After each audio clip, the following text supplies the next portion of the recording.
Pedro Antunes, chief economist with the Conference Board of Canada, is with us live to unpack some of this movement as we keep our eyes peeled to those markets. Already 300-plus points, Mr. Antunes, down on the Dow a minute into trading. There it is. We've got it live up on the board right now for everyone to take a look. What are you watching for today? How much volatility do you think we'll see?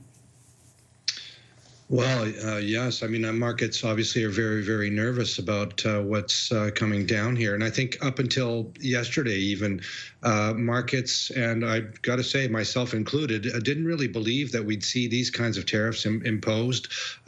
We didn't actually believe that it would come to fruition because they just make no sense at all. And obviously the economic impacts that we're going to see are going to be just as big in the U.S. as they are in Canada. And the reason I say that is because the U.S. is imposing these tariffs not just on Canada, but on China and on Mexico at the same time. We're getting retaliation from all three countries at the same time.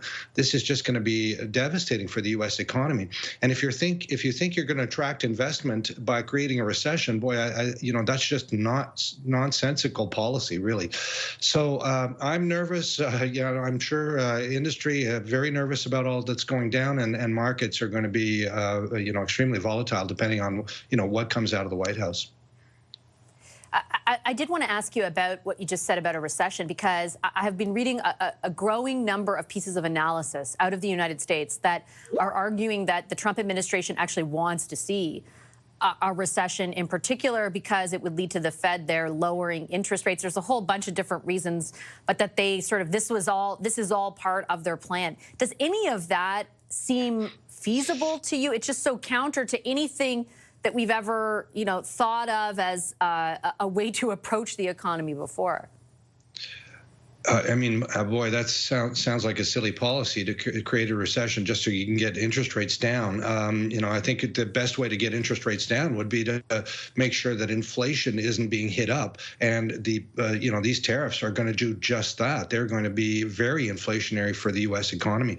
And if we think about most of our trade with the U.S., I can understand the idea of wanting to move investments south and wanting to secure more manufacturing jobs. That might be the motivation here, but then why hit the resource sector that's so important as an input into all that the U.S. produces, right? This is, we're talking about energy, we're talking about potash, minerals, all of these things the U.S. does absolutely need. We sell these things at global prices on the global market. The U.S. buys them because they need them. So just one thing after another here makes no sense. I was of the opinion that this was really, kind of a policy move to create that uncertainty, or a threat to create that uncertainty, to perhaps use as a bargaining chip for, more spending on defense or border security, or, as we renegotiate our CUSMA agreement.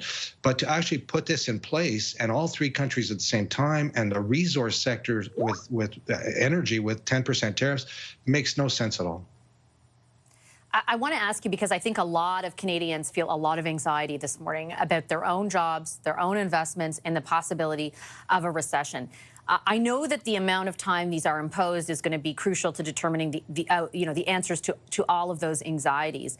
But even if this is just a little while, let's say it's not the worst case scenario of 2 years or 4 years, but a few weeks, a few months, in your estimation, how much of a lasting economic impact will that have for Canadians? Yeah, well, I think we're going to see job losses pretty much immediately in some manufacturing sectors. This is just, a 25% tariff with, what is a very intricate supply chain that, with products crossing the border multiple times, and in fact, including border crossings between, the U.S. and Mexico. It just makes no economic sense. So I think this will halt exports. When we look at auto manufacturing, for example, auto exports, even with a 1/4 tariff hit, we would see a 50% decline according to our kind of model results, just in that quarter, over 50%. So yeah, definitely we're going to see immediate impacts, I think, in terms of job losses. And again, the longer this lasts, then it's going to have more prolonged impact, in the sense that some of these companies will not be able to come back. They will not be viable coming back. And we may in fact see permanent impacts on our productive capacity. very concerning here, especially for manufacturing, I would say. Okay, Mr. Antunes, I've got to leave it there. I appreciate your analysis this morning. Very helpful. Thanks a lot. That's Pedro Antunes. He's the chief economist for the Conference Board of Canada. You can see on the